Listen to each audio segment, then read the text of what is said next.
Over the last few years, many condo boards and property managers have started encountering a relatively new challenge: how to safely accommodate e-bikes and other lithium-ion battery devices within multifamily buildings. This is an evolving issue, and the goal today is to look at realistic approaches buildings are beginning to consider and/or implement. Now, why this matters now. Lithium batteries are a ubiquitous part of modern life, from iPhones and laptops to Bluetooth speakers and e-bikes. Lithium batteries seem to be everywhere. We are seeing rapid growth in e-bike ownership, fire departments issuing public guidance, and insurance concerns increasing.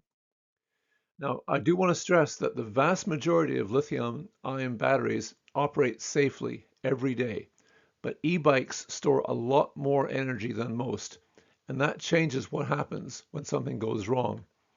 The reason this issue is receiving more attention is not so much the frequency of these occurrences, even though the frequency is increasing, but rather the potential severity once thermal runaway begins. When problems do occur, they often involve damaged batteries, improper charging equipment, poor quality products, and charging unattended. The other key factor is scale. On the right-hand panel, you'll see a graphical comparison between the power stored in the battery of a common Bluetooth speaker and that of an e-bike. It's about a 35-to-1 ratio. This issue became much more personal for me recently. In March, we experienced a lithium-ion battery incident at our own home, involving a small portable Bluetooth speaker that we had left to charge overnight.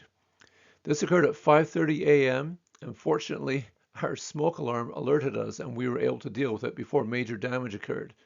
Two members of the fire department later attended to help clear the smoke and fumes from the house. There are two subliminal messages in that statement, which I'm going to state explicitly because they are both so important. Number one, make sure your fire alarms are confirmed to be working.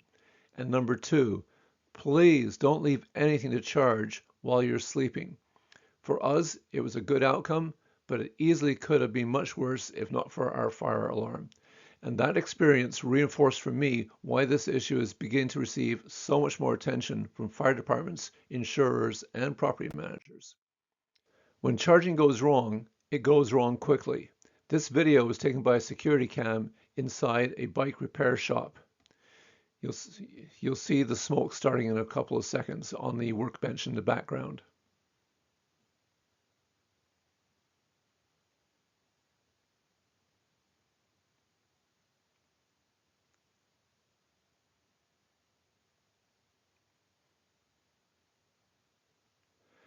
This video may help you understand why Vancouver Fire and Rescue Services have gone on record stating that lithium-ion battery fires are the #1 cause of fire-related deaths. That type of concern is being echoed at fire departments of major cities right across North America. Here's some data on battery incidents. The top two numbers show the growth in reported incidents globally from 2014 to 2024. The lower two numbers show the growth in just e-bike related fires from 2016 to 2024. As you can see, e-bikes are responsible for the majority of these fires. The right-hand percentages show the year-over-year increase in e-bike related fires in Toronto and Vancouver, respectively. Now, most councils or condo boards are trying to solve this thoughtfully without overreacting. The reality is that residents want convenience, and e-bike ownership is continuing to grow rapidly.